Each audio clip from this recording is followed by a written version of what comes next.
Vizita e përbashkët e kryetarëve të komiteteve ushtarake të NATO-s dhe Bashkimit Evropian në Prishtinë dhe Sarajev më 28 dhe 29 prill nxorri në parë rëndësinë në rritje të Ballkanit Perëndimor në planifikimin euroatlantik të sigurisë. Admirali Giuseppe Cavo Dragone, kryetari i Komitetit Ushtarak të NATO-s, dhe generali Sean Clancy, kryetari i Komitetit Ushtarak të BE-s, zhvilluan takime të përbashkëta në të dyja kryeqytetet, duke lidhur politikisht dhe operacionalisht dy misione me mandate të ndryshme, por të njëjtin objektiv, ruajtjen e stabilitetit. Përzgjedhja e Prishtinës dhe Sarajevës nuk ishte rastësore. Në Kosovë, forca e NATO-s, KFOR, vazhdon të operojë në bazë të rezolutës 1244 të Këshillit të Sigurimit të OKB-s, me mandat për të garantuar një mjedis të sigurt dhe lirinë e lëvizjes për të gjithë. Në Bosnjë-Hercegovinë, misioni EUFOR Althea mbetet operacioni më i madh ushtarak i Bashkimit Evropian në kuadër të politikës së përbashkët të sigurisë dhe mbrojtjes, duke funksionuar sipas marrëveshjes Berlin Plus, që mundëson bashkëpunimin operacional të NATO-s. Të dy misionet formojnë një arkitekturë sigurie me disa nivele.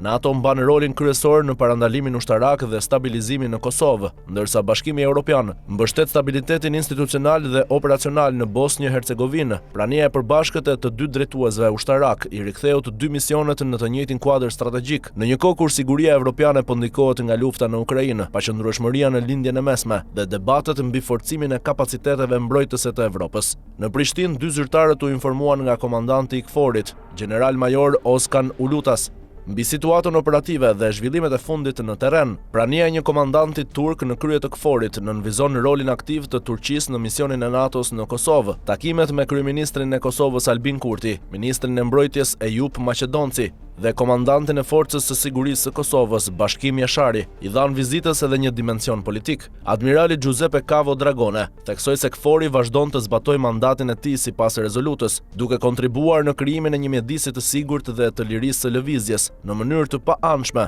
dhe në koordinim me policinë e Kosovës dhe misionin EULEX. Referimi i tij ndaj të gjithë atyre që jetojnë në Kosovë konsiderohet veçanërisht domethënës në një kontekst ende të shënuar nga tensionet etnike, strukturat paralele dhe çështjet e paszgjidhura të statusit. Në Sarajev, vizita përfshiu pothuajse të gjithë arkitekturën ndërkombëtare të sigurisë në Bosnjë-Hercegovinë. Dy drejtuesit ushtarak u takuan me shefin e shtabit të përbashkët të forcave të armatosura, General Lejtnant Gojko Knezević, komandantin e Euroforit, General Major Mauricio Fronda, komandantin e shtabit të NATO-s në Sarajev, General Brigade Matthew Valas, përfaqësuesin special të BE-s Luigi Soreka dhe komandantin operacional të BE-s General Lejtnant Ludovic Pignon de Quincy. Bosnjë-Hercegovina vazhdon të përballet me presionin institucional dhe me çështjet kushtetuese të paszgjidhura ende, që vazhdojnë të sfidojnë marrëveshjen e Daytonit, ndërsa Kosova operon ende në një mjedis të formësuar nga çështje politike dhe etnike të paszgjidhura. Ky zhvillim është pjesë e një rikalibrimi më të gjerë të vëmendjes strategjike të NATO-s nga Baltiku dhe deti i Zi drejt Ballkanit Perëndimor.